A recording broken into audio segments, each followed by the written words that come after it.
Hi, everybody. Welcome into the PHNX Suns Podcast. I'm Lindsay. That's Saul. That's Gerald. And that's Flex. Happy Wednesday? Is it Wednesday or Tuesday? Wednesday. It is Wednesday. Oh, my goodness. This week has been a weird one.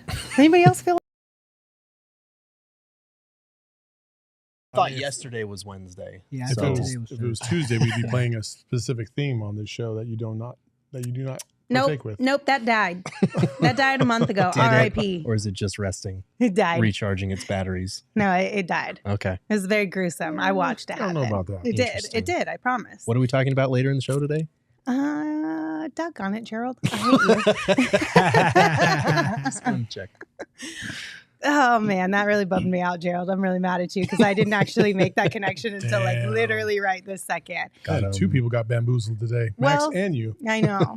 Before we get into those shenanigans, first, we've got some exciting news. The Phoenix Suns have announced the team's comprehensive live game broadcast schedule for the 2023-24 NBA season, which features 70 regular season games and all 5 preseason games airing on Arizona's Family and live streaming on Kiss Suite. So we knew this was happening, but we actually finally have the schedule, and we also have the information on the broadcasters. So on the TV side of things, everybody's coming back. We got K-Ray, EJ, Tom and Tom, and then Sophie Cunningham will also be joining from time to time, as well as Ann Myers-Drysdale. Mm-hmm. And then on the radio side of things, we all know that Al McCoy retired last season. So we have some congratulations to send out to our guy, John Bloom, who is filling in that spot now permanently. So congratulations there. And he'll be partnered with Tim Kempton, who's been there for a hot minute as well. Yes. But this opens the door for even more questions because we're still waiting to get all the information around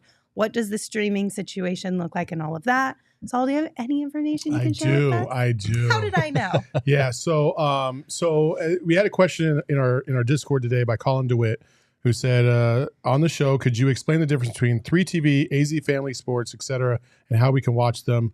Obviously, it works with a physical antenna, but what about those of us who have Fubo, YouTube TV, etc., etc.?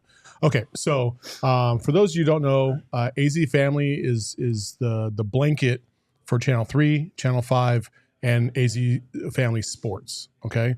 AZ Family Sports will show every single Suns game, all 70 of the games that are locally televised.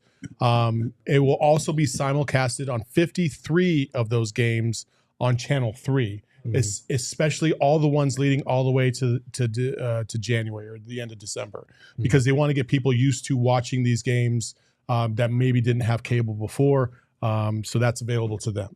Okay. When you're talking about the streaming element of this, there's still a lot of things that are in the works right now. There's going to be an announcement shortly that the Suns are going to make about like their streaming capabilities and stuff like that, especially for people that either live in state or out of state. But if you already have like DirecTV or something like that, you can already stream this because you already have Channel 3 and Channel 5 and 44 locally at your disposal.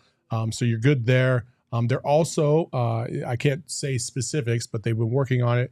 There will be other platforms in terms of, satellite and cable providers that they will also be on. So a lot of these things are in the works. And then one additional thing for those of you who are wondering about how to watch TV locally without cable and stuff like that, there will be a very, very huge announcement tomorrow morning, specifically at 9:30, that you can look out for, which will make it easier for every single person to watch these games if you didn't have the capability before. That's as detailed as I can really make it because they told me not to let the cat out of the bag, so I'm not going to. But it's pretty dope, and I think when you hear this, you're going to be blown away at what AZ Family and the Suns have partnered to do, because they are literally making it as easy as possible for every single person to watch these games. We love that. It's pretty remarkable. That's awesome. That's awesome. That's definitely something that has been a common theme here since Matt Ishbia kind of shared that they were going to be partnering with Arizona's Family, is that it's the accessibility that they care the most about right now as far as fans being able to watch more and more Suns basketball. I mean, I don't remember the numbers. Do you guys remember off the top of your head how many more households will have access to Suns games now that it's on Arizona's Family versus before. I think they were saying it was like 2 or 3 million. It was a lot. A big number. Like it was I remember a reading big the number. Right. And that's really cool. So I'm excited to see what that is. Where is this announcement happening? Did we just look on social? So actually, I'll throw a link in the chat, by the way, of if you have any other further questions about how to watch these games and stuff like that. We'll throw a link in the chat. That will be a frequently asked questions page for AZ Family. I'll send that to Emma here shortly. And then on top of that, you can look at either AZ Family or the Suns, I believe. They'll both be making this announcement tomorrow morning at 9:30. So just check Twitter, check the sites, whatever. Okay. That's the way to do that. So Perfect. Exciting. Exciting. We got a time. tease for tomorrow. We I do. know, right? Look at that. Look at us go. When I was told what it was, I was like, there's just no effing way that's going to happen. And that's remarkable. It's really cool. Okay. Nice. Awesome. Well, I don't even know what this is. So now I'm excited for tomorrow at 9:30 in the morning. And if there is more information that we can share with you, and if you don't have time early in the morning to be able to get that announcement, we'll probably bring it up on the show at 3 o'clock as well, just to make sure everyone has it covered. We also got another announcement today that the Board of Governors passed the NBA's new player participation policy that we talked about earlier this week. So it's official. It's going into effect this upcoming season, and it's all about not resting star athletes who they've deemed stars as any players who have been an all-star or won an award or part of an all-NBA team in the last 3 years. So how are you guys feeling now that this is the law? This is the law. Well, I will say that I heard you guys talk about this the other day. Yeah. I think your points are all valid, but they are wrong. They were wrong. And I will say this. There was a tweet today.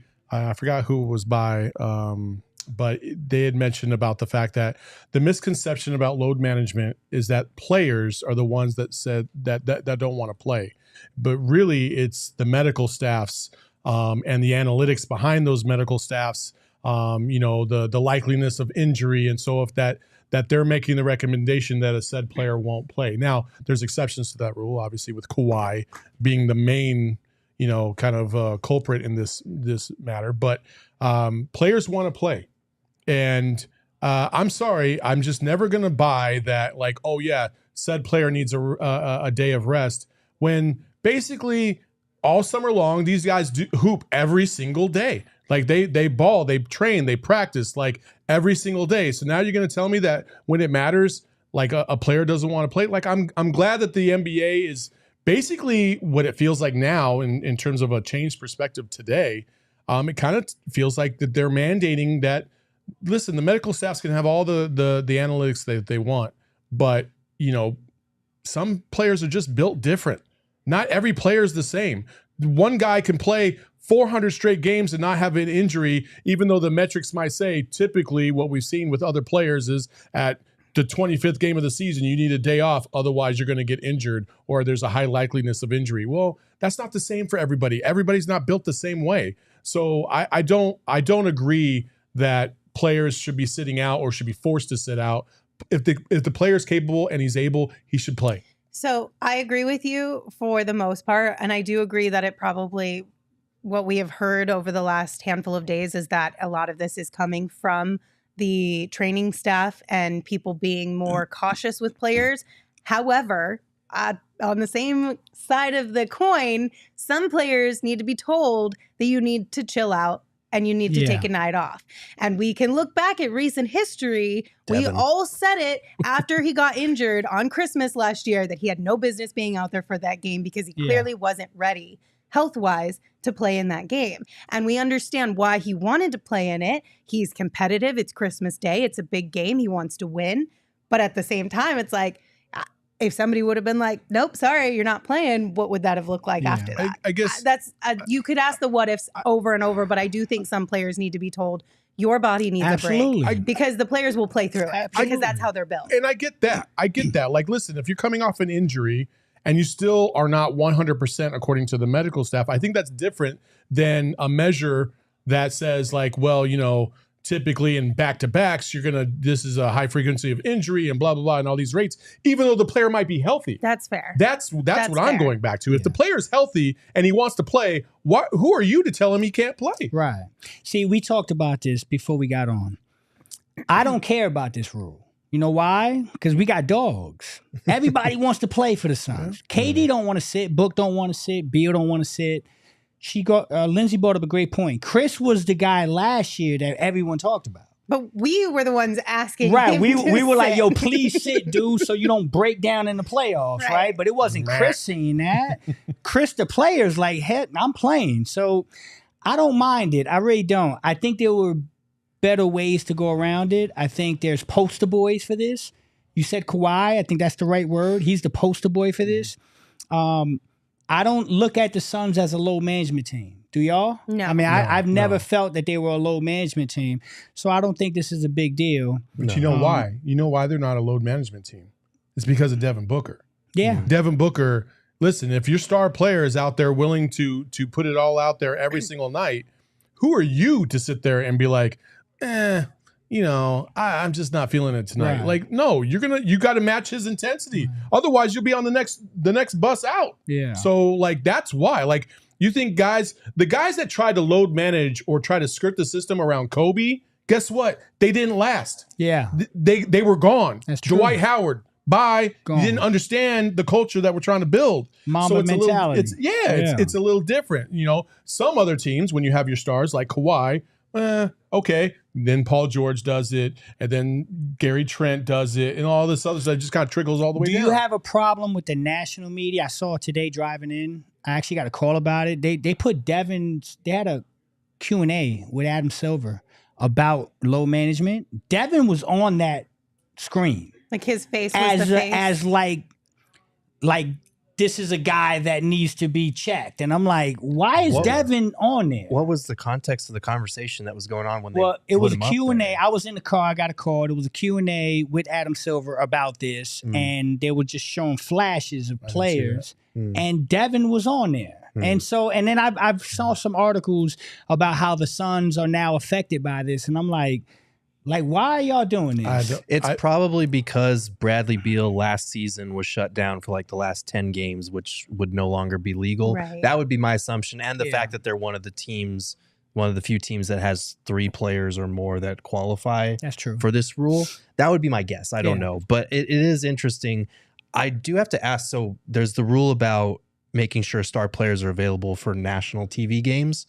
Does NBA TV, do those count as national TV games? I don't think so. I don't think so. Because they never count them when they do the press releases. Yes. Like the teams themselves, when they tell you the number of national TV games, they never include It's NBA always TV. ABC, So then ESPN, and ABC, TNT. So from a Suns perspective, then I don't have as much of a potential problem, because one of my concerns when I was reading this was, okay, what if down the stretch of the season, the Suns have their seed locked up for the last 2 or 3 games of the season, and they have a national TV game and they can't rest their players? Oh, he got to cut a check.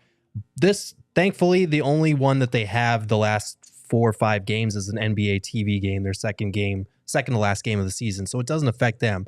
But it might affect other teams that are playing their last or second to last or third to last games when they already have their seed locked up. They have to play their main guys.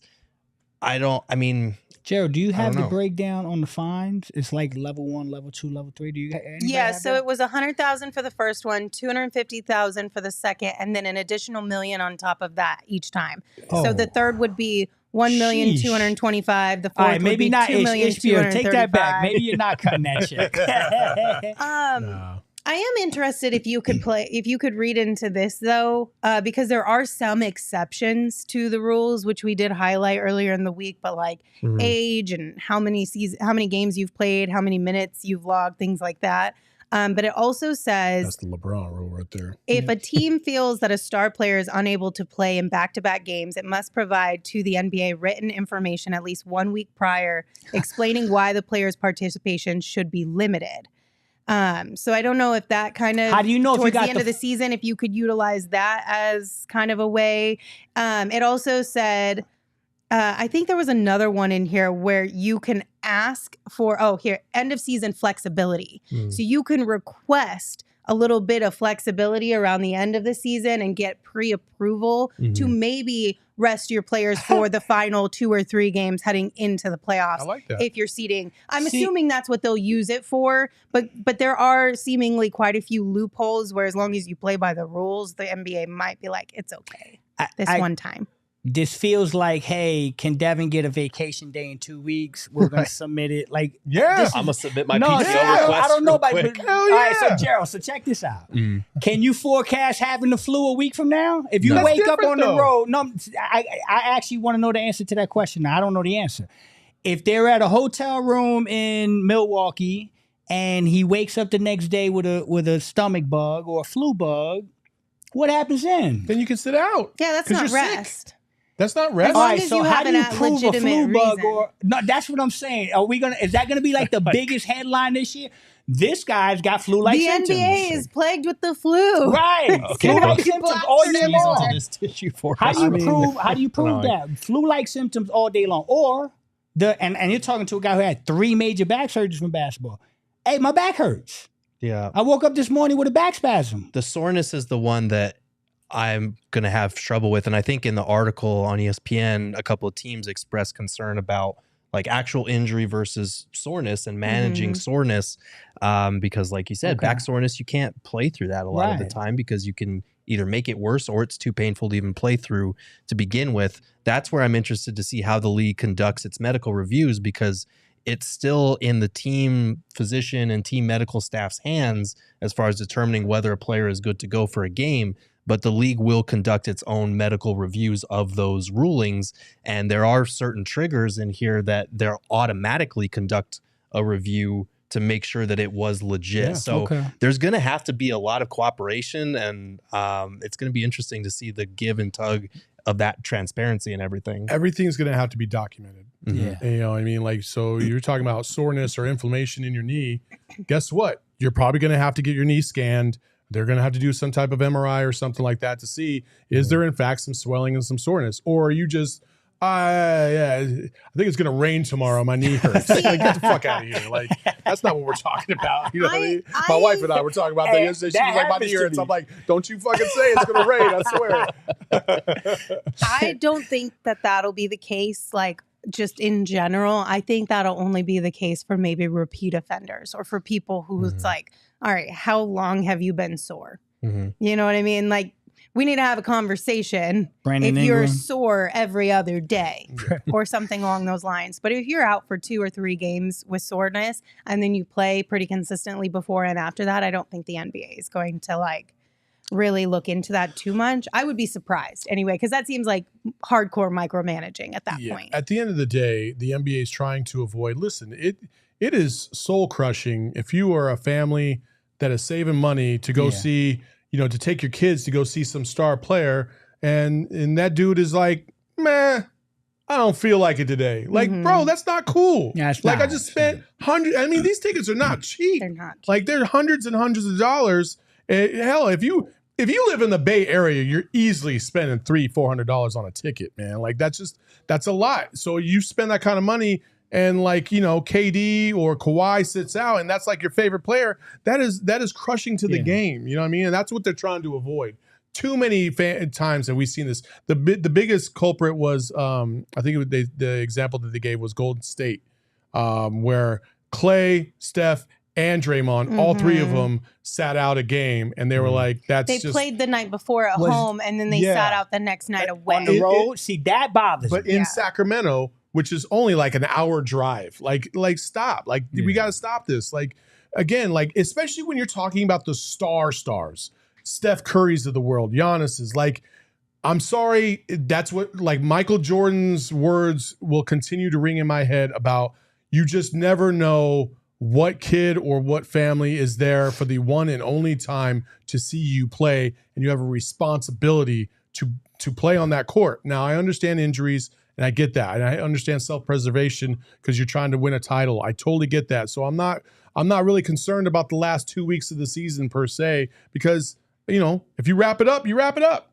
Yeah. But I'm talking about, you know, we're in game 13 and somebody's already load managing. I'm like, bro, what are we talking? You haven't even had a back-to-back yet. What are you doing? Yeah. I do think there are, okay, I see your point, but I will say there are differences when guys are coming back from injury to just throw them into like there's science behind this. It's not just like things that people are pulling out of their ass.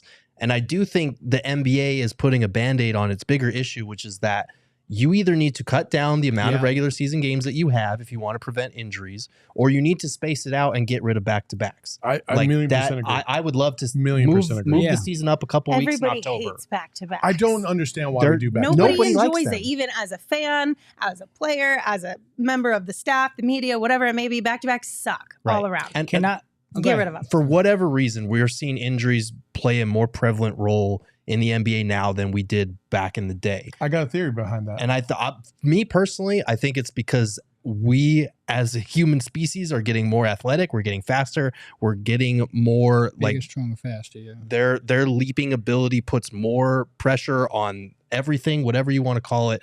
I feel like that's the reason. People might just say this generation's soft. They might say it's just a coincidence. Whatever the reason is, you cannot deny that injuries have played a more prominent role in recent years. So the NBA needs to adjust. And I know that they don't want to cut down the number of regular season games because they lose money, because we've always done 82 games for the longest time. But like, just spread out the season. Start a couple weeks earlier in October and get rid of back-to-backs. Here's my theory. I think it's because of the way these players have grown up in the game is different than it was 20, 30 years ago. Hell, even when I was in high school, like the amount of training, the amount of AAU tournament games, all year round. Like all year round, it never stops. It's constant. You have players that won't even play for their high school teams nowadays in opting to play for their AAU club team because they think it's going to bring them more eyes. And in some cases, it does. It's a fact. Yeah, I know. Yeah. So it's a different game. And again, like I'm going to go back to the training part of this. You know, my dad used to tell me like, you should never pick up a weight until you're at least halfway through high school because it's just not good for your body to develop that kind of muscle strength that early prematurely because you haven't even grown in. It stunts your growth. You haven't even grown into your body. And then you think about like, okay, some of these AAU tournament games, a kid will go to the gym, he'll play at 9, then he'll rest, and then he'll play at 12, and then he'll rest, and then he'll play at 4. That constant start, stop. Your body's warmed up, cooled off, warmed up, cooled off. Like, I really think that takes a toll on players as they get older and older. And then by the time they get out of college and they get to the pros, like that's when it starts to show those signs, and you got to be more careful. So I do agree. Again, like to Gerald's point about, like if you're coming off of an injury, I do think that there's some leeway there that you should have for sure. Right. I'm talking about the fully healthy player that has not been injured, has not been, he hasn't had any signs of injury. They just want to take a day off. Yeah. And I'm like, well, especially if it's not a back-to-back. If you have a game and then you have a day off and then you have a game and that's the load managing game. So basically you're taking the whole week off before you play a game at the end of the week. I'm like, that doesn't make sense to me. You had a day of rest in between. Take care of your body then. Like, I don't get it. I don't like the whole singling out the stars. It really bothers me. Because that's the only time it matters. That's when it matters. But matters. So you can have a guy, and I don't want to pick on this guy, but you can have a guy like Landry Shamet, who had a mysterious injury that no one knew what the hell was going on with Landry Shamet. How much time did he miss last year? I mean, it was a concussion. It ended up being I thought it ended up being a foot thing, didn't it? No, that's what I mean. But they didn't give us clarity on like what specifically it was. But that's on the team, and that's their choice on what to share and what not to share. I also think I thought it was a broke jumper. Stop it, damn it, man. Because you could even go as far back to TJ Warren. TJ Warren, I was going to say that. That one was, but it's on the team. The it Landry is the team's Shamet discretion one, to share that information or not, and the Suns have been very, very like. The Landry Shamet one, though, they didn't really understand what it was. It wasn't a matter of transparency. They did say, like, we don't know what the hell we're dealing with. So here's my question, Jared. That's exactly what I'm getting at. What if that happened to a star of ours? Right. How do we explain that to the league? This ain't rest. This isn't low management. We don't know what the hell's going on. I think it's easier to say that to the league than it is to say that to the public. Like in Landry's case, if I were the Suns and I went to the league and we were all like, bro, we're all just as flabbergasted as the next guy. Right. Like, we can't figure this out. It's one thing to say that to the league behind the scenes, then another thing to put that player's business out in the public and be like, we don't know what's going on, but hopefully we figure it out. Also, Brian Catano said, I just think MJ had a normal childhood and athletes now make it to the NBA with 10 years of wear and tear. And I will say this, Michael Jordan, when he grew up, he played basketball and baseball. Also played baseball and other sports. Yeah. Like a lot of us growing up, we played multiple sports. We didn't just stick to basketball. That's true. When you stick to one sport, you're trained in that one sport, and so you have the wear and tear of that one sport in a very specific way. Instead of like different sports give you different muscle strength. Exactly. Yeah. So it's just a really complex issue. Obviously, do you remember? And I'm sorry to go back. We're in the same age bracket, high school. You remember how many games you played in high school? Like in the season? In the season, yeah, it was like 32. Okay, so about 30, 32. Yeah. My son was in 6th grade, had a 100-game schedule. Ew, In 6th what grade. for? You know why? Because he played his Gross. middle school, played travel, AU, tournaments on the weekends, 4 games in one day. When you 7th, 8th grade, you're looking at the calendar, you're like, yo, dude, you played 100 games this year. And guess what? He tore his ACL as a sophomore in high school. Yeah. And I like to think it's because of that. Because of the wear and tear. So you're right. If you play multiple sports, you train other muscles to compensate for those muscles that have wear and tear. Yeah. When you don't play the multiple sports, it's just wear and tear. Yeah. All right, 2 things from the chat. First and foremost, Bobby sent us a $20 super chat. Thank you so much, Bobby. Said, hi, Lindsay, Saul, Gerald, and Flex. I want to say that in the 80s and 90s, anyone in the NBA played all the games if they were not injured. MJ, Magic, Larry Bird played every game if they were not injured. Come on, NBA, grow up. I will say real quick that I do think we did touch on this off the top of the show, that a lot of the rest expectations for these players comes from the medical staff and comes from the training staff and wanting to help them maintain their health throughout the season. It's not always directly coming from the players wanting to have a night off. Yes. But I think we are all in agreement that if you are healthy and you can play, that you should play. Right. And I don't think that's the bigger issue. I think the issue is that we have 30 to 40 years of sports science advancement since then. And also the fact that, like I said, the NBA is more athletic than ever. And that there's a difference between this NBA and the NBA of 30, 40 years ago. I do think that teams can be overly cautious with bringing guys back from injury and that sort of thing. But I think that's the bigger issue is managed. I don't think outside of like Kawhi and Paul George, who keep getting slandered and brought up in that way, I don't think there are a lot of stars in this league that like go to their teams and be like, I'm not feeling it tonight. I'm going to take the night off. I don't think that's a problem in our league. I mean, if Luka was really the dog, there ain't no way you can't tell me that if Luka was like, hell or high water, I'm not playing. We got a playoff spot on the line. I'm going to play. Like he didn't do that. To play. They had a draft pick on the line. Play, did he not? In one of the last games of the season, it was like a theme night, and he played. Even though it was limited minutes, he still went out there and played. That's for a draft pick. That's not I'm the not same as like I'm just not feeling it tonight. I don't feel like that's a prevalent problem in the league. I feel like it's more like we're managing this dude's injury, coming back from injury, dealing with an injury, whatever. Yeah. And so we're going to give him this night off to recuperate or whatever. But in the last game of the season, like, because I don't know if he played in the last game.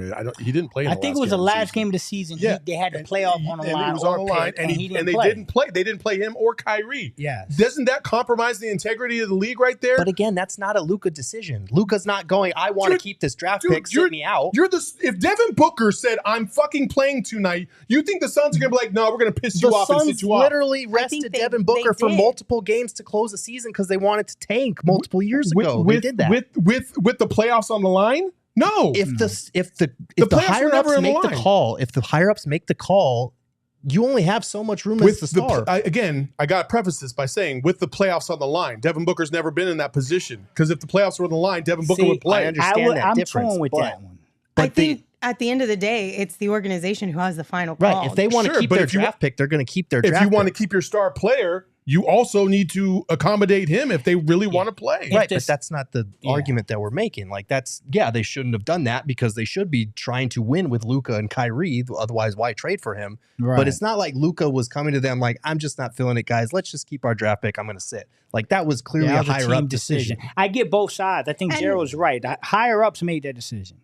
But I see Saul's too. Like if I would fight that to hell if I got one win for the playoffs. I just refuse to believe LeBron. If you fight it behind, if you fight it behind the scenes. Book wouldn't have. If that would have happened with Book, I don't think he would have come out publicly and talk shit about the Suns. And Luka did a good job of handling do the same thing. I don't think. But what I'm saying is I don't think he would have. I really don't think he would have. I don't want to get into what was right or wrong. I will say, do you think that pissed Luka off? I think so. Yeah. I think Because, so. okay, everyone 'Cause gave the me what I players was wanna looking play. for. It was Yeah. Slovenian night, and that's why he was like Huh? adamant about playing. Right. Oh, yeah. Yeah. Oh. It was a theme night, Slovenian night that Dallas Yeah. was hosting, and they didn't want Luka to play, and he was like, "This is like a night to celebrate me and my culture." Right, I'm playing. playing. Right. But it was still limited minutes. I don't know, but thankfully we're not having those conversations anymore. Where at the end of the season, if Come on, playoffs Jake. are on the line and we need Be a better, couple Jake. people. You know who's not winning right now? Jake. right. Okay. Jake it earlier. The one other thing in the chat that I did want to real quick, we don't have to go down an entire rabbit hole on this one. We can if we want, but a lot of people were saying, well, can't you just check in, play a couple minutes or No. play sporadically throughout the game or whatever? Two things about that. It's not against the quote unquote rules as far as this new policy is, but it does not count for games played when it comes to NBA awards. Mhm. So you know how they implemented that 65 game threshold in order to be able to be eligible to win awards? You have to play at least 20 minutes in order for that game to count as a quote unquote game played. Or you get two freebies where if you play at least 15 minutes, those two can count. See, So that when you're guy- looking, so this whole entire setup of how they've changed everything coming into this season around rest, game requirements is all basically about just getting stars to play more games. And then Flex, you brought up even before the show though, like players aren't going to be like, yeah, let me check in for 7 minutes and screw up my stats for the season Right. either. Yep. They don't want to mess up their stats. And these 20-minute threshold things, this really bothers me because if you're actually trying to play and in the 19th minute you tweak your ankle, damn, I actually tweaked my ankle trying to tweak to show it. What happens? So they you gonna didn't- tell me they're gonna count that game? There were no specifications around if you left a game early because of injury. I would like to think if you left a game at 19 minutes or 14 minutes because you get that little 2-game leeway there because of an injury, I would like to think that they would still count it because you tried to I play. hope You so. didn't leave because you I were hope like so. skirting the system. I still have I more don't of know. a problem It's with weird. the 65 game threshold for awards than I do with any With of that, this okay. stuff. I Okay. still do. That's nearly 80% of the season, and we What's wrong keep with that? seeing dudes getting injured. We've talked about this. It's too that threshold's too high. I would have put it down at like 60 or something like that. Because you look at the list of players that wouldn't have been award eligible last A season lot that of did big win names. awards. There's a lot of talented players whose seasons are suddenly meaningless just because they missed out by like 4 or 5 games. 65 is still too high for me. And You now know- you're going to miss out on bonuses. They're messing with your money. Mhm. I'm just, Well, you bring up money. there's a lot of stuff that's going to be having conversations bring up behind money, the scenes Liz. around all these. That's a big part of it too. Economically, these players are making so much more now than they were in the past. So, yeah, there's a point where you gotta, if you're making that much money, you gotta play. Yeah. That's- But on the flip side, Eli brought it up in the chat too. If you're making that much money and this has become to where each individual athlete is its own business type entity, you also have to make the right decision for you when it comes to maybe resting a game or two. If you know what I'm saying? What if they? you could throw We- it in we can there go on the off at flip age. side of that type of situation Oh my too. God. I don't want to have this conversation. ahead. I'm just saying there are So you completely threw out that nuke I did. and walked off? I did. Come on, because man. I'm not saying that it's right, but it's also understandable But if also, a player I decided don't want to you go guys to that talk about route. it because I'm going to get to an So, ad read. Lindsay, last year's situation, if this was already implemented and it's Christmas, and we all know Book shouldn't play, but this rule is what makes him play, and it's not a groin, it's something more serious. How we feeling? I don't think this rule would be allowed to make him play though, because he still has something lingering. Yeah.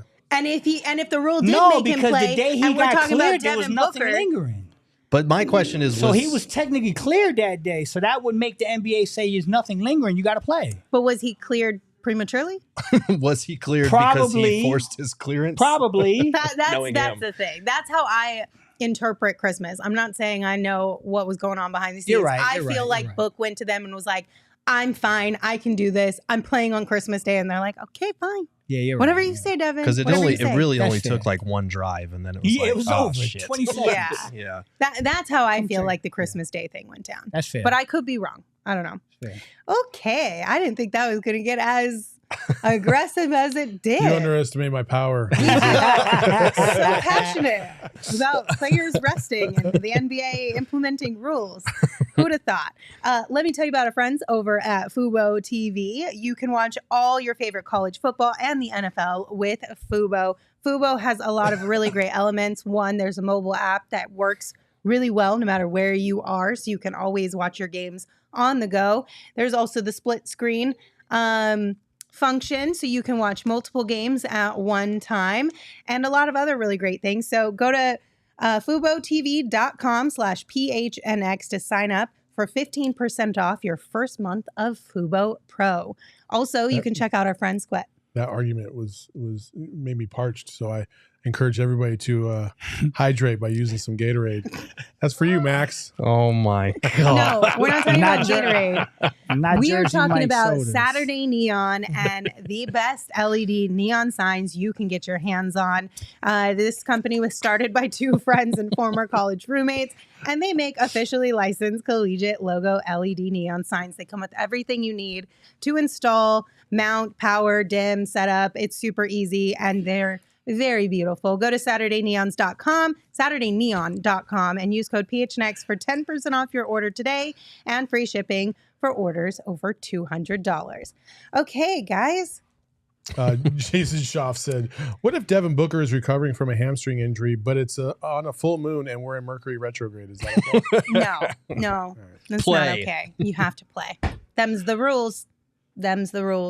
All right, guys, let's talk about some buyers and sellers for this upcoming season. Later next week, we'll start looking at some competition that the Suns will have to face this upcoming season. But first, we should look at teams who maybe are really close, one move away potentially from being a pretty solid team this upcoming season. And we'll do that by first looking at teams who might have players that they're willing to sell. Who are you guys thinking? I feel like the Raptors have been in conversation for Ever. a million years. Yeah. Do you think this will be the year? It's a good question with them because there's been talk about rebuilding around Scotty Barnes, and then there's been talk about building with him and OG and Pascal Siakam. And it was weird last year because they were a team that it felt like was going to blow things up because they weren't going anywhere. And then they made a win now move for Jakob Poeltl to add a starting center, which they haven't had for years. And they just didn't go anywhere with that. So I honestly have no idea what to expect from them. I feel like they've been testing the market for Siakam, for Anunoby, and maybe their expectations are a little too high for those guys. But I feel like they're a prime candidate to trade at least one or two of those guys. Like, because they've also got Gary Trent Jr. on the books for like 19 mil, Dennis Schroeder. They just added Chris Boucher for 12 million. They've got contracts that they can move around. I would be shocked if they don't blow up at least one or two of those guys. I think this new collective bargaining agreement is going to put a freeze on the amount of fluidity we see movement-wise across the league. I really think that some teams are afraid to get over that first tax threshold, and even the second one. Obviously, the Suns are definitely not in that category. But but I don't know if we're going to see as much flurry around the trade deadline as we did in the past. Oh, no. I will say if there was That won't stop us from speculating for weeks leading up to right. it, though. Every Tuesday on the dot. I hate that time of year too. Oh, man. But I would say if there's one candidate on that team that I feel like is certainly going to be traded, I'm going to say it's going to be Pascal Siakam. Really? I think that he's the most flexible piece in terms of what he can bring to your squad from the perimeter, from down low, running the court or in a set system. I think he gives you a lot of flexibility there. So I think Pascal Siakam will be that dude. So I would agree with you, but I was reading a couple articles this morning ahead of this, and within this one, it said the Raptors have found it very difficult to trade Siakam, who has 1 year left on his contract and is unwilling to sign an extension outside of Toronto. So when you're trading an all-NBA player at the peak of his powers and multiple factors working in his favor to signal an even bigger breakout, it's hard to get value for him. It only takes. So it seems as though the Raptors are just having a hard time getting back what they think they should for Siakam, and Siakam is kind of not willing to play ball. It only takes one team. It does, but that is one of the things that we've learned in recent seasons factoring into trade talks and speculation is like, you not only have to factor in, do we have the assets to make team A happy to get this player, but do we have the team around player A to make them happy so they want to stay here and don't force their way out? That has added an extra layer of complication to all this type of stuff, because going back to Kawhi, the Raptors traded for him, but originally at that time, he had told them, I'm not going to extend with you. So they were lucky they got their championship out of that 1 year. And then he was true to his word and bolted as soon as he could. It's going to take a gamble. But again, to use his point, it's going to take a situation just like that that would be able to make that move. And there's a couple teams out there that are like right there. And if they got a Pascal Siakam, that changes the whole dynamic. That's what Philly. You know what I mean? Like, ain't that what we're supposed to talk about though? I mean, absolutely. I feel like, again, Siakam is obviously the game changer. I do think OG is maybe a little bit easier to trade because of he only makes $18.6 million, and he's a quality two-way player. I feel like he was unhappy once they brought in Scotty Barnes, because there's kind of some overlap there, and they're kind of passing the keys to him. I think what Mikal is doing in Brooklyn is fantastic for OG. Yeah. I think there are a lot of teams in the league that look at OG like, hey, that guy is cut from the same cloth as Mikal Bridges. How do we get that guy? Yeah. So I like OG. I like OG. I think OG's terrific. I don't think he's Mikal. Well, I mean, I don't think they're far off. I mean, I think they're both defensive. I think Mikal's a much better scorer than OG. I think OG is undervalued, man. I think if you give him more opportunity and give him a better situation, there's more in the tank than what we're seeing with all those other guys. I think it's a little convoluted. I think OG goes into the games, and you got Pascal, you got Scotty, you got all these last year Van Vliet. Lot of stuff muddy in the waters, and I think if you simplify things and say, OG, you're the guy, just like the Nets are doing with Mikal, I think you'll see OG elevate his game. I think the difference is Mikal got last year with the Suns, especially during that stretch when Book went down, to kind of step up and have to learn how to be that guy. I don't think OG has gotten that chance, and I don't think he will in Toronto, as long as Scotty and Pascal are both there as well. Yeah. All right. So a couple other teams that I think could be sellers: the Bulls, the Hawks, the Timberwolves. The Bulls, it's the final year of DeMar DeRozan's contract. The Hawks figuring out what's going on or what's not going on with Trae Young. And then the Timberwolves, of course, does the experiment blow that shit up, dude. Help this year at all? Does it become worse? Do they just say Anthony Edwards is the guy? See you later, Cat. They should say Anthony Edwards is the guy already. Absolutely. Yeah, There's no reason to not say that. Also, I'm going to throw another team in there. Okay. The Utah Jazz.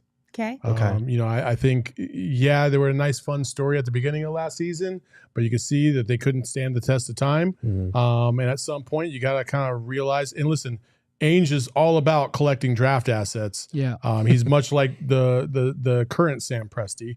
So I could see a guy like Larry Markkinen on the move, Clarkson, stuff like that. So. Yeah. All right. So, Rockin' the mic in the chat said, speaking of OG, cue Lindsay ad transition. We don't have OGs today, but we do have our friends over at Burrito Express. OG Burrito. The OG Burrito. They have multiple Valley locations.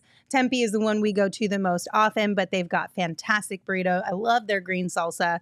And they are a community first type of company. They support ASU athletics and athletes, and they love Arizona sports as well. So grab a burrito and give them a follow on Twitter at BurritoEXP. Also, if you haven't gotten your hands on some Shady Rays, what are you doing? We've been telling you about this for like ever. You should definitely do that like now. We're talking about premium polarized sunglasses, gear that is built to last. They are just as good as the expensive sunglasses, but they are much more affordable, and we love that for our wallets. And plus, if you don't love your Shady Rays, you can exchange for a new pair or return them for free within 30 days. So there is no risk when you shop with our friends over at Shady Rays. And exclusively for you, Shady Rays is giving out their best deal of the season. Just go to shadyrays.com, use code PHNX for 50% off 2 or more pairs of polarized sunglasses. And try for yourself the shades rated 5 stars by over 250,000 people. Okay, so in terms of teams who are one move or so away from maybe being a threat, let's talk about a few of them. I think we'll start with Dallas. How are you guys feeling about Dallas? I think Dallas is in a position that the Suns were kind of in with Book, that you need to put a good team around your star player. to avoid creating any sort of tension or drama there. I think Luka, personally, I don't know him on that level, but it seems like he might be more inclined to leave than somebody like Book was. It never felt like Book would have done that here in Phoenix. But I do think the clock is ticking around figuring out a way to make it work. Dallas ain't a move away. They're a decade away. I'm gonna totally shack this up. I'm not over believing. here knocking this one out. I didn't know who you were until today. So I wasn't familiar with your game. I owe you an apology. I think they are. Listen, Luka's talented as much as people. I know a lot of people don't like Luka around his ways, but Luka's talented.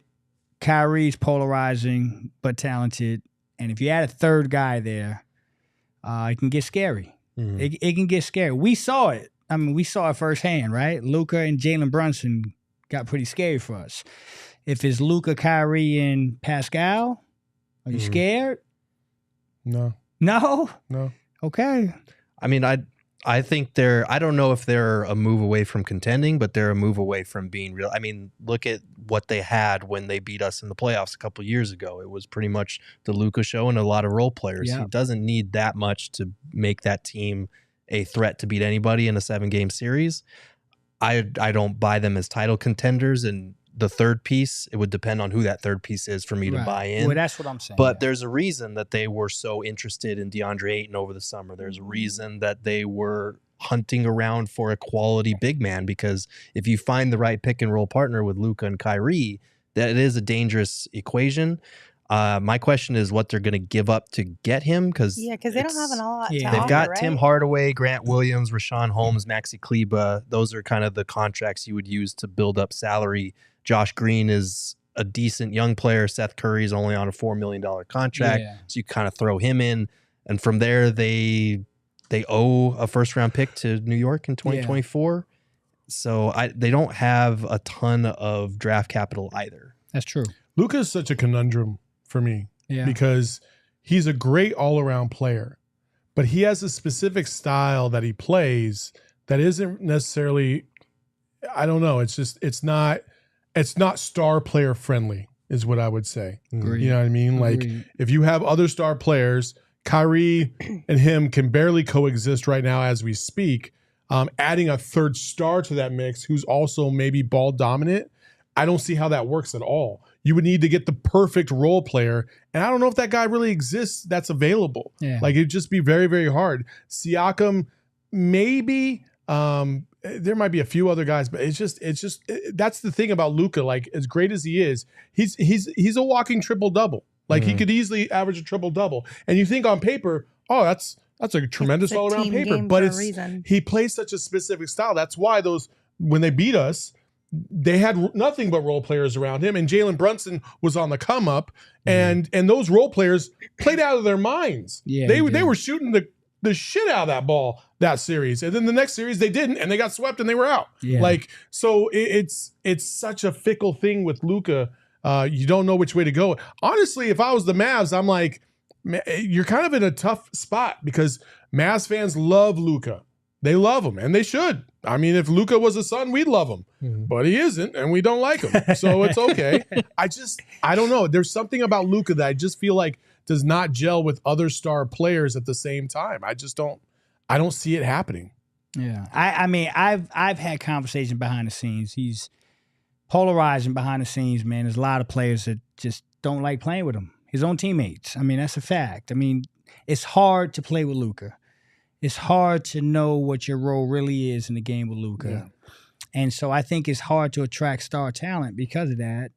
And that's going to always be the issue. Now, I'll say this again. He is that good. He is. That if the right guy, I think that's probably what I wanted to say, and Gerald cleared that up for me. If the right guy, the absolute perfect guy lands in Dallas, that is a dangerous situation. I don't know. I don't know who that guy is. Honestly, I'm with you too. I don't know who that guy is. But a lot of it could be determined by personality too, and Luka wanting to be a better team player for said person. Right. Like it doesn't necessarily have to just be about a basketball skill set. It could also just be the right person that gets Luka to buy into a little bit more of a team-friendly type of play. Yeah. I know it's going to be hard to happen, but I look at a guy like Joel Embiid and I say, damn. If it was Joel, Luka, and Kyrie, I'd be scared. Now, could that happen? I don't know. I know Joel's going to have some things to sold out in Philadelphia real soon. First of all, I don't think Dallas has the assets. They don't. Second of all, I mean, we could throw any one of the big 5-star players on any team, and then you can really say that. You know what Good I mean? point. It's tough. It's tough. All right, let's talk about the New Orleans Pelicans. How are we feeling about them? Obviously, Zion, Brandon Ingram, CJ McCollum. I will say that I understand why people are not buying into them, because you look at Ingram, Zion, and now Trey Murphy. Like, those are key players that are injured or have not been able to stay on the court in recent seasons. I get why you wouldn't buy into them, but they're about as well poised as anyone, I think, to put together a trade if a superstar becomes available. And maybe it doesn't matter, because as we've seen with Dame and James Harden, a lot of times it comes down to who is on a player's list of preferred destinations as far as actually having a chance to get one of those star players. So it might not matter, but like CJ McCollum at $36 million, Zion at 34, Brandon Ingram at 34, and they have a bunch of like attractive young players. They've got quite a few extra first round picks that they can throw in a trade. I don't know which of their core pieces would be going out and which would be staying, but like, I feel like if they made Zion available, some team would take a gamble on him, or if they went the other route and tried to deal McCollum or Ingram to bring in a star, that's a pretty attractive returning player if you're a team that has to give up a star player. Here's a name.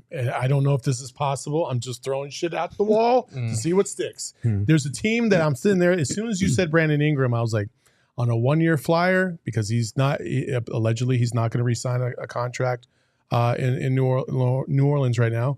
And you just acquired an old aging point guard that can come off your books as well. God. Oh, come on.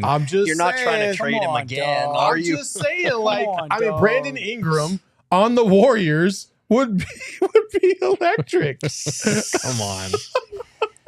Am I wrong? I mean, CP gets traded they're both for on 1-year Brad Beal flyers. What and does it Brandon matter? Ingram in the same year, bro. I mean, there's a big difference between Ingram on a 1-year flyer and CP on a 1-year flyer. For New one's Orleans. better than the other. Yeah, so Willie loves him. Why would New Orleans make that trade? Willie loves him. Because you might. Well, I don't know if Golden State has draft assets to be able to provide as well, but I think so. I would say that some combination of that. I don't think you're going to get Brandon Ingram for Chris Paul in you're not getting Brandon. distant draft pick. How many teams do you think would actually be interested in Zion either, though? I don't know. That's such a big gamble, because they gave him the bag. They did. And that's such a Portland gamble. would have took him at the You trade think Portland deadline. would have? I know Portland would have took him. Okay. They were ready to put Scoot on that pick and some other stuff. Dude, if Scoot went to the Pelicans, I would throw up. No, I'm telling you from conversations I had on draft. I would be so salty about that. There were people that were seriously considering Zion for that third pick and some fillers. And so there are teams that will take Zion. Who doesn't love a good reunion story? You know, Chris Paul back to New Orleans. I mean, it just I love a reunion story. It has to make sense. Also, I just want to say this, and I might get some hate in the chat for it. Okay. But if there was ever an opportunity for the Suns to get Alvarado, I'd be down. No, I'm so on board with that. I want some Alvarado. I loved him. Man, that dude's a dog. I hated playing against him. Yeah, but I would love him on my team. Loved the storylines. I loved his attitude. Yes, 100%. Sign me up. Give DA a little chicken wing. Like, get your ass Sign together. me up. Alvarado's a dog. He's from my island too, Puerto Rico. Shout out. Love There you go. Shout out Jose Alvarado. He shot really well last year too, if I remember right. Saw him in Summer League. He was dope. Before we move on to our next couple of teams we're going to talk about, we do have a DraftKings pick of the week for you, and this one comes from Flex. What you got for us, Flex? Oh, man. I hate to say this because people are probably going to watch this show and be like, Flex, what are you doing? I'm a Viking fan, but I don't believe in him. No. I mean, come on, man. Come on, man. We lost to Baker Mayfield on Sunday. Kurt had 3 turnovers, and they got a short week, Thursday night football with the Eagles tomorrow night. And it's a home -6 for the Eagles home opener. They fly, Eagles fly. And by the way, we played them last year and got straight throttled in Philadelphia. Oh, that's right. So I don't think we're going to cover today. So I would go Eagles to cover that -6, and I'll be happy as hell if I'm wrong. But that's where we're going with that. But this works, right? Because then you technically It's a win-win. get a win-win. Yeah, It's a win-win. Exactly. Yeah, We I love told that. y'all. Yeah, that's good. We love that.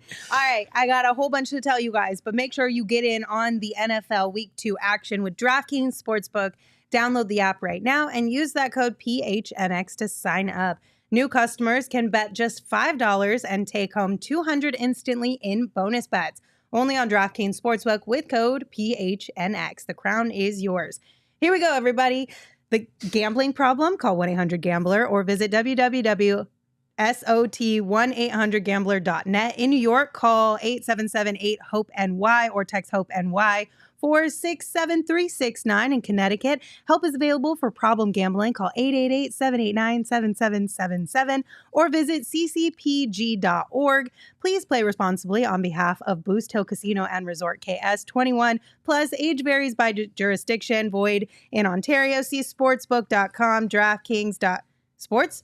Hold on. See sportsbook.draftkings.com/football terms for eligibility, terms and responsible gaming resources. Bonus bets expire 7 days after issuance. Eligibility and deposits restrictions apply. I ran out. Guys. Yo, you were on You were on a roll the there. heater. You were Oh, on the Espo heater. coming out of the woodwork. Espo. Mr. Fumble the bag every day. Stop. Hooey vey. For that, I think you guys should all just sign up to be diehards. Just because I had to do that. There you Just go. do it. That's the ad read. Just do it. No, I'm just kidding. We got a lot of cool stuff coming up for the Suns season and, of course, Cardinals season. Right now, when it comes to the Cardinals, make sure you guys are reserving your tickets for our free PHNX Cardinals away game watch parties. You can join us every away game at the BetMGM Sportsbook at State Farm Stadium. We've got ticket raffles, prize giveaways, and so much more. Going back to the DraftKings stuff and also BetMGM. Jay in the chat said, is Flex doing the in-season bets? Yes, he is. He is going to be doing them alongside Lindsay, myself, and Espo. So he can catch this L just like those two did last season. Oh, boy. I think we're going to all team up behind the scenes. I feel like I should have a crown on my head. Oh, Oh, wow. man. Okay. Every time we talk this about going to be this. fun now. I love it. It's going to be fun. That would actually be pretty fun. Let's do that. Okay. All right. We can add a banner in the revisit back that. for my championship. We've got about a month to really lock that in. So let's continue on our conversation on buyers. The Grizzlies. Do you anticipate the Grizzlies being a buyer this year? Yep. Yeah, but in a limited capacity. I don't think they're going to get anybody big time. I think they'll probably go for like that middle tier kind of player.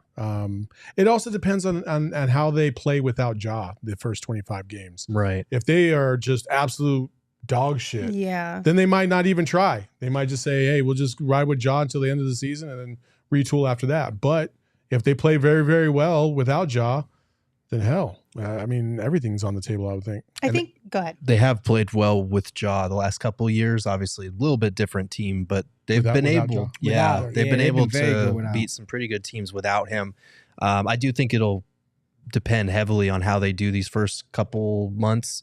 But they're a team that I think would make sense to make a move, and I'm sure they'll try to be aggressive in terms of trade assets. Like Marcus Smart, they just added him 19 mil, Luke Kennard 15, Steven Adams 12.5, Brandon Clark 12.5. Outside of that, they don't have a ton of extra picks. I think they have most of their own picks. They have like 2 picks that are swap rights in 2024 and 2030. So I don't know if they're going to be able to bid with some of these other teams if a good player becomes available. So I feel like if we're talking about teams that are like one move away, I feel like there may be like 2 or 3 Do they smaller not have moves. all their picks? I think they have all their picks, their but they don't first have round like picks. extra picks like some of these teams like That's the correct. That's Pelicans or correct. the That's correct. Thunder do. I they worry me. They're a team that The I've Grizz? had a lot of conversations with. They've been plotting for a minute. Mm. Plotting what? I tell you what, they really tried to get Mikal. Were they the team that offered like Yeah. 4 Yeah. first rounders Yes. for him and Brooklyn and I said can no? confirm that. Mm. That happened, man. Mm. So they have the ability to go all in Mm. and get their hands on somebody else. And they tried with Kel and it didn't work. And they're going to try again with Kel probably this deadline and see how things work out. It's probably not going to work. but they can put together a package and get sneaky. And, if they can get through that 25 games, which they've showed they've been able to do that, although how much of that was Ty over there running the point guard. They're going to need Smart to operate that's at right. that level. So they're a team they're another team that I worry about because they can go all in and make things pretty interesting towards the end of the season if they get the right guy. Man, if they had Smart, McHale, and JJJ on the same defense, that'd be unfair. Yeah. They're all overrated. I'm just kidding. I'm kidding, people. They're all tremendous defenders. I know you believe that at least one of the three. Who? JJJ. Oh, yes. Okay. I was like, all right. I thought I have a little PTSD. I do feel bad for Grizzlies fans because it was the Suns and the Grizzlies were like the hottest teams for a hot minute. And then the Grizzlies with all the stuff that was going on around John, all that stuff just kind of fell off a cliff. The Grizzlies were us from the year prior, except not as good and didn't accomplish as much in the playoffs. But that's why I'm saying. I do feel bad. Like the spotlight was on them. They talked a whole mess of shit, though. They were real cocky. I mean, every team on this list has been, listen, we remember what happened at the beginning of last season with New Orleans. Yeah. And we remember how they reacted, and they thought they won the ship. And then they didn't. They didn't even come close. They deserve all the slander. I'm not that saying is true. We got some hated squads on Go eat your list. beignets and shut the F up. Oh, that's not really an insult. That's anyway, Oklahoma City. Oh, man. How are you guys feeling about OKC? So you've been high on OKC on the for a hot verge. minute. Very high on them. OKC is on the verge. I don't know if they are ever going to pull the trigger on a big trade because they have so many young pieces. Mm-hmm. I just don't see that. I'm more apt to believe that a couple players might take that next step jump, or that next leap. That leap. I said that next step jump, and I was like, what the fuck? Same thing. They'll be hop skipping all over everybody. Just everywhere, dancing on everybody's grave. Josh Giddey, I think, is one. Yeah. He's played really well in the World Cup. I think he could take a nice little step up. You're still waiting for Chet Holmgren to come back, and we've seen him in the offseason go up against KD and play. And I know a lot of people are high up on him in that organization. I think he has a tremendous opportunity to compete at a high level. That team is set up in a very, very solid way. You still got Lou Dort, who's a ferocious defender. They have some really good pieces. That's why I'm high on OKC, except when they play the Suns. OKC, to me, is going to be a top 6 team in the West. I agree. I picked that when we did it, I think the first show. Yeah, I think they'll be a top 6. I love Sam Presti. I think he's a basketball genius. You want to build a team, talk to Sam Presti. The picks are intriguing. Jalen, the Williams kids, both of them. Yeah. Jalen Williams, both of them are really good ball players. JW squared. Chet could be the rookie of the year this year. I mean, this is a scary team, guys. They got something cooking, and it's Lindsay said this before the show. What, 16 years? Yeah. That's crazy. It is. It's only been 6, and they already had a dynasty. Mm-hmm.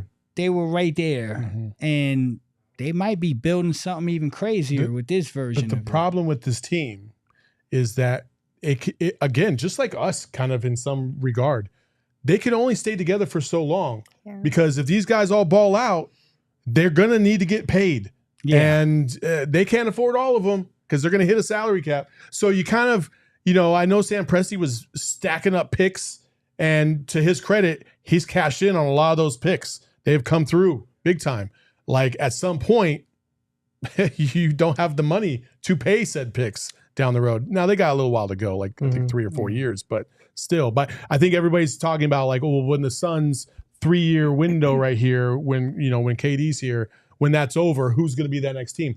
I'm not so sure it'll be OKC for more than a year or two before they lose players because they can't afford to pay them all. Well, at some point in time, you only need 1 or 2 years. Yeah. They'll have some decisions to make in the next couple of years because Josh Giddey extension eligible after this upcoming season. Chet Holmgren extension eligible the season after that.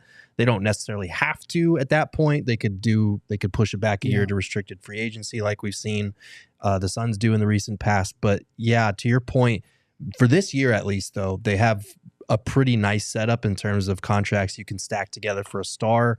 I'm sure they're going to wait to see what Chet is, but if the right superstar comes along, his $10.4 million contract, you could throw that in as a centerpiece of a trade. Lou Dort, he's a really nice wing defender that teams would love to have on their That's team. the only Sun Devil I'll ever say I love. Okay, I'll take one. I'll take one. You can have Harden. Mario Bennett. Yeah, I'm messing with you, though. And they have Kenrich Williams, who is on a nice little he's a team nice friendly. ball player He's a too, good yeah. player, so and more picks than God. So like they could put together a pretty nice offer. I think what Jared was saying earlier about that team that does the Toronto move. Mm-hmm. So I'm sorry. The Toronto move where you just say, hell, we don't care. We're going to trade for you, whether you like it or not. Yeah. No one's signing in OKC, guys. Mm-hmm. No one's going there. Right. So they have to do that type of deal. They have to say, yo, like it or not, we're going to trade for you. We're going to put you around some young guys, and we're going to hope you fall in love with it. Mm-hmm. And that's the only option. That's what scares me about them, is that that's the only way to go. But I do think that they have the potential that if they do get one of those guys with Shy, I mean, that's scary. And they could fall in love with being out there with that young basketball Does team. Oklahoma City suck that much? I never went there. That was one place that I never went to on a road trip. But isn't it only like 2 hours from Dallas or something like that? Yeah, it's only like, about 2.5 from Dallas, but you have to drive through like North fucking Texas. Yeah. And that is just the armpit of it. Listen, nobody wants to go to Waxahachie, Texas, okay? Like, it's just I just made that trip, so nobody wants to go through Shepherd Air Force Base, Texas, Low key, or Wichita Falls. Like, that ain't happening. So, like, Sean is offended. I'm sorry, I lived there for a year and it was awful. Okay, yeah, ain't nothing worse than Kansas, bro. No, but like again, like it's only 2 hours from Dallas, but then go play for Dallas. Like, Well, I'm just saying, like, I'm just asking. So That's all. they're in a position where if they do want to use some of these picks, that might help them because they need to get some of these guys ingrained and like let them fall in love with the fan base. Because I know like KD, Harden, Ibaka, Westbrook, they all had positive things to say about the fans and the fan base and the playoff environment, because that place used to be rocking those first couple of years. Well, but yes, there is also the side of it, like the city itself is not. because when you open the door and all you hear is tumbleweed. Like nobody wants to live in that. That was some ASMR for our audio listeners there. I didn't know how to make the tumbleweed sound, so I drove through there, bro. Tumbleweed. I actually made the trip from Jersey here. Did you I through drove there? 30 hours. oh my man. God, gross. I had a dog that wouldn't let him get on the plane. Okay. So I had I no would do it for choice. that. The Yeah. whole family That's was on fair. the plane. Me and my bro and the dog. Dog almost died, bro. It was brutal. I mean, 30-hour trip. OKC? Yeah, bro, it was. There was not water to be Dude, found. it should be He legal. was fine until they got No. to OKC. The dog was like, We had "Yo, I'm to- done." We had to stop in Kansas City and stop at a vet. The city's fantastic. No, but we had to stop there to save his life first because he was like all over the place. But I say that to say OKC, Kansas, bro. Do not take that trip. Yo, bro, it should be illegal. I drove through Kansas and it was like 6 hours of nothing but grass. And if you broke down, you're probably going to die. No, no. It's like Hills Have middle of Eyes. nowhere. Middle of Oh, nowhere. yeah, So for sure. I, You hear that? Oh, no. I'm like, oh shit. bro, You're like, Brothers please. like me ain't out there. I was an Nope. adult. I was low key scared. Like I'm looking at my brother. I'm like, yo, bro, you know if we catch a flat here, it's over. Oh no. Like it's over. Chainsaw Massacre dudes coming right behind us. Jeepers Creepers. Something crazy happening, Jeepers dog. Creepers. Like, yeah, it was pretty bad. So don't do that trip. Triple B in the chest said, hey, I have family in Denton. And then Charles Coulter said, Saul take shots at cities like he's never visiting again. Yeah, it's probably true. It's probably true. They don't like me in Salt Lake City. I know that. Oh, Okay. Last team before we say goodbye, the Knicks. Ooh. So, Yeah. according to all of the articles I was reading, the Donovan Mitchell to the Knicks rumors are apparently still around. Oh, I think they gave up on Devin Booker? And Mitchell today. is extension eligible this offseason. So maybe not. I mean, I just don't see Donovan Mitchell as somebody to build around. Ask Espo what he thinks about that one. I saw some of what Espo said, and I agree. Ain't nobody trying to build around Donovan Mitchell unless you have to build around Donovan Mitchell. I don't know why I keep wanting to say McMitchell. he's Mitchell. You got McDonald's I on the got Big mind? Macs on my mind. Let's go. He's a value. He's a value star. There you go. That's There my we guy, go. Gerald. That's a There team we player go. right there. I'm going to tweet that out. I feel like Donovan Mitchell is like that just below the tier of superstars that you can have as the best player on a title contender. He's just below that. I think if he's your best player, you have to nail every other player that's around him if you want to win a title. I just don't see that. I do think the Knicks could be interesting. I don't know if I'm as high on it because they're mostly the same team. They added Dante DiVincenzo. I like that addition.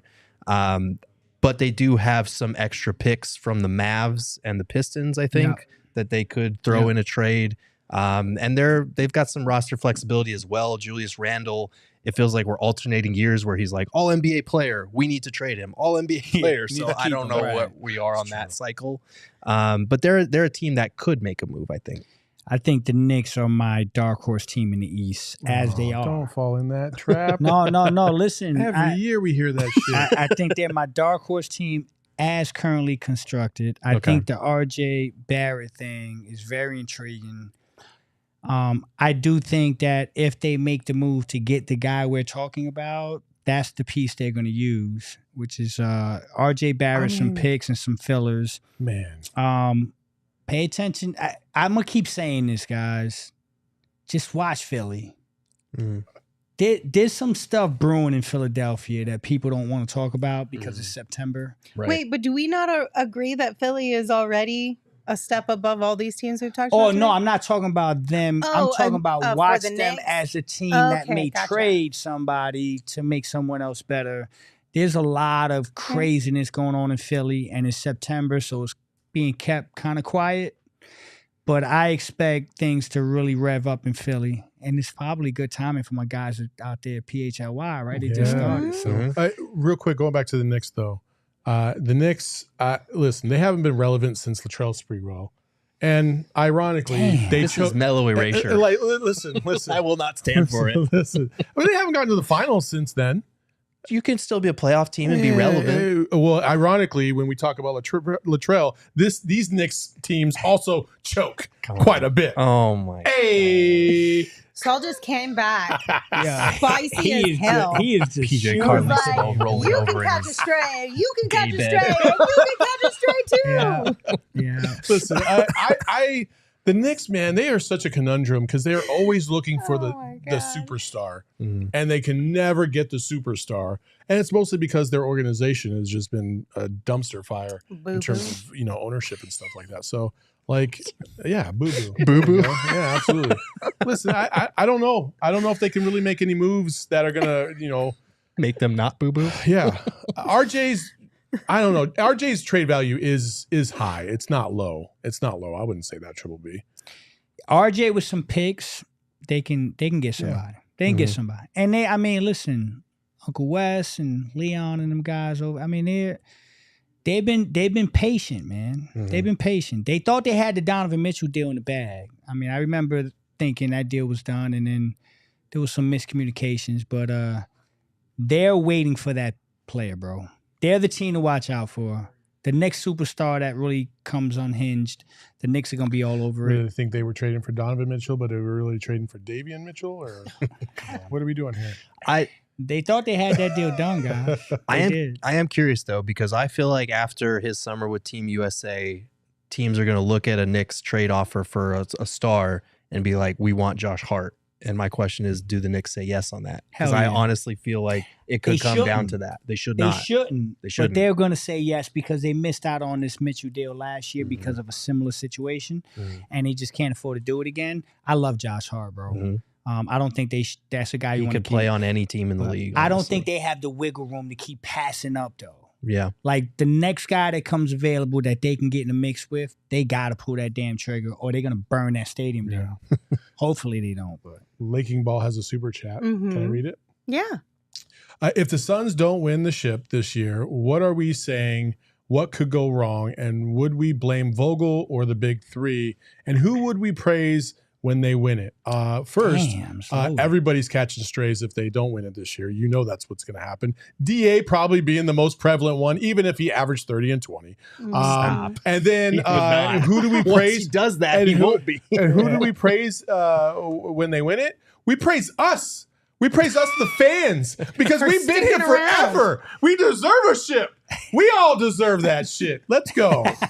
Praise us and you in the chat. Wow. Praise us. That sounded real culty. Yeah, it did. I'm proud of you, Saul. It did. That sounded real can't culty. Listen, touch that one. don't drink the Kool-Aid, okay?